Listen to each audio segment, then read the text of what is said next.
Halo semuanya, kali ini kita akan membahas tentang apa itu PBG, bagaimana cara mengajukannya, apa saja yang menjadi persyaratan untuk pengajuan PBG, dan berapa lama waktu yang diperlukan untuk penerbitan sebuah PBG. Green building ini sendiri itu ada gudang, kemudian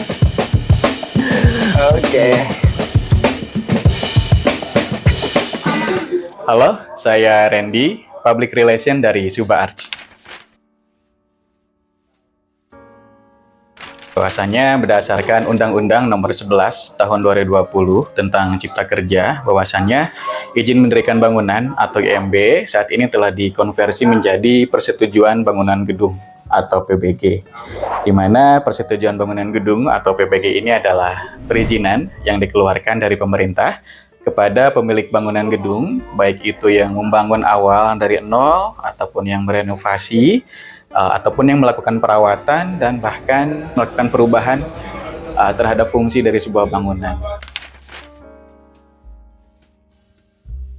Ya, PBG atau Persetujuan Bangunan Gedung ini sebaiknya diajukan sebelum membangun sebuah bangunan. Kemudian untuk cara-caranya, yang pertama, pemilik bangunan dari sebuah gedung harus menyiapkan dokumen-dokumen yang bersifat pribadi, seperti kartu tanda penduduk, bila ada NPWP juga bisa disiapkan, juga sertifikat tanah. Ada dokumen pribadi lainnya yang harus disiapkan, yaitu surat KRK. Surat KRK atau keterangan rencana kota. Surat KRK ini cara mengajukannya, ini tidak bisa secara online, tapi harus secara langsung kita mendatangi Dinas PUTR di kota atau kabupaten di tempat kita tinggal. Kemudian di Dinas PUTR tersebut kita mengisi formulir secara tertulis untuk pengajuan pembuatan surat keterangan rencana kota atau surat KRK. Nah, setelah kita mengisi formulir surat KRK tersebut, beberapa hari setelahnya itu akan dijadwalkan dari pihak Dinas PUTR akan langsung berkunjung ke lahan kita. Di lahan ke tempat kita akan mendirikan bangunan untuk melakukan survei apakah lahan yang ada di lapangan tersebut sesuai dengan sertifikat tanah yang kita punya. Kemudian ada wawancara juga, wawancara sederhana antara pihak Dinas PUTR dengan pemilik lahan atau pemilik bangunan. Wawancara berkaitan dengan perencanaan bangunan gedungnya. Pemilik bangunan itu bisa berkonsultasi dengan konsultan, salah satunya konsultan arsitek, untuk membuat persyaratan-persyaratan teknis yang nantinya akan dijadikan sebagai dokumen-dokumen yang menjadi persyaratan untuk pengajuan PBG, seperti itu. Nah, bila nanti dokumen-dokumen pribadi yang tadi sudah saya sebutkan di awal, kemudian dokumen-dokumen yang menjadi persyaratan teknis bangunan itu sudah dibuatkan oleh pihak konsultan.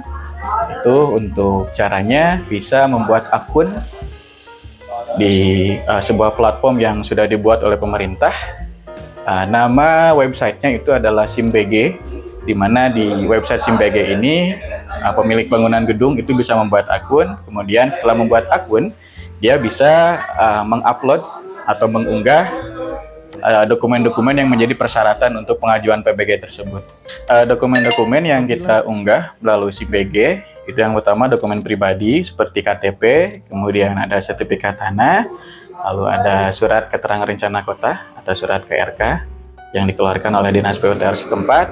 Kemudian ada dokumen-dokumen rencana teknis dari bangunan yang tadi sudah saya sebutkan, seperti denah, kemudian ada gambar situasi, ada gambar tampak dan potongan bangunan, kemudian ada gambar kerja arsitektur yang menjelaskan tentang teknis arsitektur bangunan gedung yang akan kita bangun. Kemudian ada juga gambar kerja struktur yang menjelaskan tentang struktur bangunan, lalu ada juga gambar kerja mechanical, electrical atau kelistrikan, dan plumbing atau perpipaan. Setelah kita upload, step berikutnya adalah dokumen-dokumen yang kita upload tersebut itu nanti akan diverifikasi secara online juga oleh Dinas PUTR setempat. Apabila dokumen-dokumennya sudah lengkap dan sudah memenuhi standar teknis yang telah diterapkan oleh pemerintah ataupun berdasarkan ketentuan dan perundang-undangan yang berlaku, maka kita akan berlanjut ke penentuan ataupun penghitungan retribusi. Nah, jadi untuk penerbitan PBG ini ada retribusi resmi dari pemerintah, di mana berdasarkan putusan dari Kementerian PUPR untuk retribusinya ini jumlahnya harus terjangkau. Nah, adapun untuk di daerah tempat di mana Subaraj ini berada atau di Kota Sukabumi, retribusinya itu berkisar sekitar 10.000 per meter persegi luas bangunan. Seperti itu. Jadi setelah tadi dokumennya diverifikasi oleh pihak Dinas PUPR secara online, kalau sudah sesuai standar itu akan lanjut ke penghitungan retribusi, dan setelah kita bayar retribusinya melalui bank yang telah ditetapkan oleh pemerintah, maka untuk PBG atau perizinan persetujuan bangunan gedungnya itu bisa diterbitkan.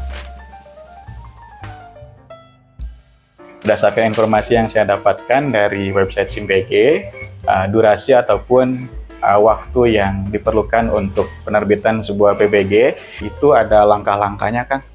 Mulai dari pengajuan, kita mengajukan. Setelah kita mengajukan dokumen-dokumen secara online lewat SIMBG tadi, langkah yang kedua adalah verifikasi atau pemeriksaan oleh pihak Dinas PUPR setempat apakah dokumen-dokumen yang sudah kita ajukan itu sudah lengkap dan sudah memenuhi standar yang telah diterapkan oleh pemerintah. Kemudian langkah berikutnya adalah penghitungan retribusi, dan yang terakhir adalah penerbitan PBG.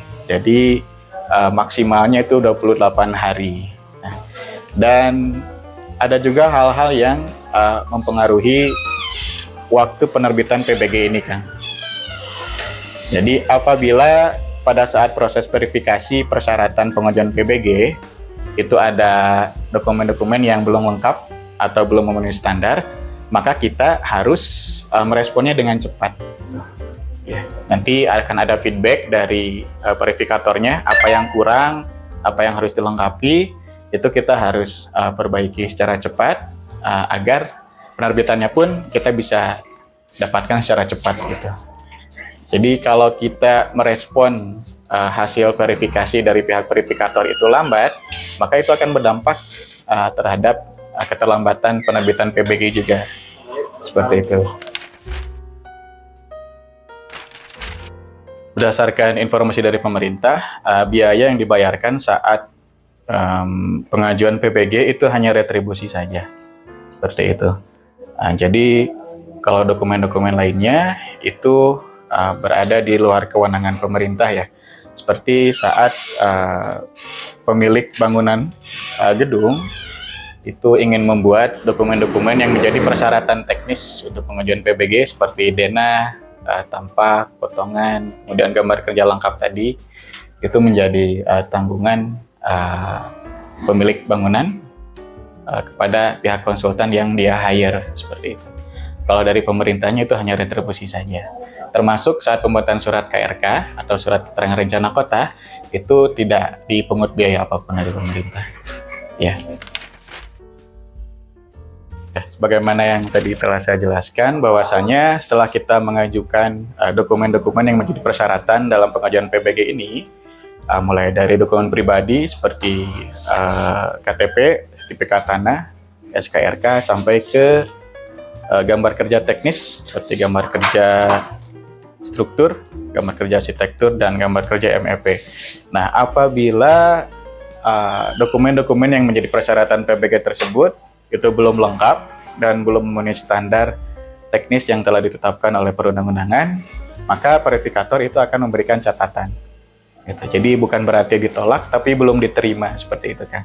Ya, jadi belum diterima. Nah, supaya diterima, kita harus memperbaiki ataupun melengkapi hal-hal yang menjadi catatan pihak verifikator tersebut. Ya. Nanti akan ada catatannya secara spesifik, secara jelas, apa saja yang masih kurang, apa saja yang masih harus diperbaiki, seperti itu. Nah, setelah kita memperbaiki dan melengkapi catatan-catatan yang telah disampaikan oleh verifikator, maka kita bisa berlanjut ke tahap berikutnya, yaitu penghitungan retribusi PBG sampai ke penerbitan PBG-nya. Yang pertama, tujuan pemerintah mengharuskan kita memiliki PBG itu adalah yang pertama untuk memastikan legalitas dari sebuah bangunan gedung. Jadi, apabila ada sebuah bangunan gedung yang tidak memiliki PBG, itu bisa dikatakan tidak legal. Seperti itu berdasarkan peraturan perundang-undangan. Kemudian tujuan yang kedua adalah untuk memastikan bahwasanya bangunan gedung yang dibangun itu telah memenuhi standar-standar teknis yang telah ditetapkan oleh pemerintah. Di mana standar-standar teknis ini tujuannya adalah untuk memastikan keselamatan, kesehatan, kemudahan, kenyamanan dari pemilik bangunan gedung tersebut setelah bangunan gedung itu berdiri.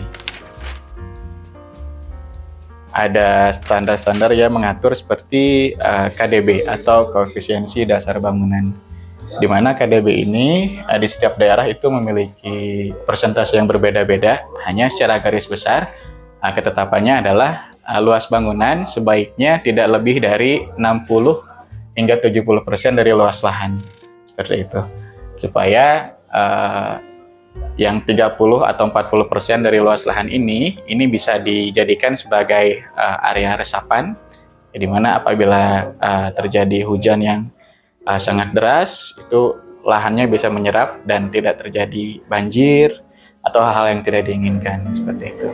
Ada juga standar yang mengatur garis sempadan bangunan, di mana bangunan tersebut itu harus memiliki jarak dengan jalan yang terdapat di sekitarnya, di sekitar bangunan, seperti itu. Ya, dan fungsi PBG ini juga selain memastikan legalitas dan memastikan keamanan dari sebuah bangunan, yang ketiga juga tujuan dari pemerintah itu untuk mendata keberadaan bangunan gedung. Jadi dengan PBG ini, pemerintah dapat mengontrol keberadaan bangunan gedung di sebuah wilayah, seperti itu.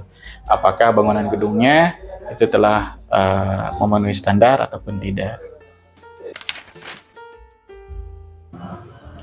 Peran pemerintah dalam mengeluarkan PBG ini, yang pertama, pemerintah adalah pihak yang menentukan standar teknis dari sebuah bangunan gedung berkaitan dengan keamanan, keselamatan, kemudahan, dan kenyamanan pengguna bangunan gedung tersebut. Jadi pemerintah menginginkan dan mengharapkan agar setiap bangunan yang dibangun itu memenuhi standar-standar tersebut, supaya nanti pemiliknya aman, pemiliknya nyaman, dan bangunan tersebut mudah digunakan, dan juga menjamin keselamatan dari pemilik bangunan gedung tersebut. Jadi, selain untuk menjamin keamanan, keselamatan, kesehatan pemilik bangunan, juga memperhatikan area lingkungan yang ada di sekitarnya, baik itu sesama manusia ataupun lingkungan hidup lainnya seperti tanaman, area hijau, ataupun makhluk yang lainnya seperti ada binatang mungkin atau hewan yang ada di sekitarnya. Oke. Nah, dalam hal ini Subah Arts adalah salah satu biro konsultan arsitek yang menyediakan layanan pembuatan dokumen-dokumen yang menjadi persyaratan teknis untuk pengajuan PBG. Subah Arts dapat membantu Anda yang ingin mengajukan PBG untuk memenuhi persyaratan dokumen tersebut, mulai dari gambar denah, gambar situasi, kemudian gambar tampak dan potongan bangunan, lalu ada juga gambar kerja arsitektur, gambar kerja struktur, dan gambar kerja mechanical, electrical, dan plumbing. Selain membantu dalam pembuatan dokumen-dokumen tersebut, kita juga dapat membantu mengajukan persetujuan bangunan gedung atau PBG ini secara online melalui akun SIMBG kita. Lalu untuk daerah-daerah yang menjadi jangkauan Subah Arts saat ini, yaitu untuk daerah Sukabumi, Bandung, Cianjur, Jabodetabek, dan sekitarnya, kita juga bisa membantu apabila pihak dinas PUTR setempat itu meminta mediasi dari pihak konsultan saat proses verifikasi untuk pengajuan PBG ini. Jadi kita bisa menemani atau mendampingi pemilik bangunan apabila saat proses verifikasi dokumen-dokumen tersebut diharuskan pihak konsultannya datang ke kantor dinas PUTR setempat. Pendampingan untuk proses mediasi saat verifikasi. Pesan saya untuk Anda yang khususnya memiliki rencana untuk membangun sebuah bangunan, apapun itu bangunannya, baik itu rumah tinggal, ruko, klinik, gudang, atau bangunan apapun, untuk menjamin keselamatan, kesehatan, kemudahan, dan kenyamanan Anda saat menghuni bangunan nanti, sebaiknya Anda membuat perencanaan untuk pembangunan bangunan tersebut berdasarkan standar-standar teknis yang telah ditetapkan oleh pemerintah. Apabila Anda nanti sudah memiliki perencanaan tersebut, maka perencanaan tersebut nanti bisa dijadikan sebagai dokumen yang harus diajukan pada saat untuk pengajuan PBG.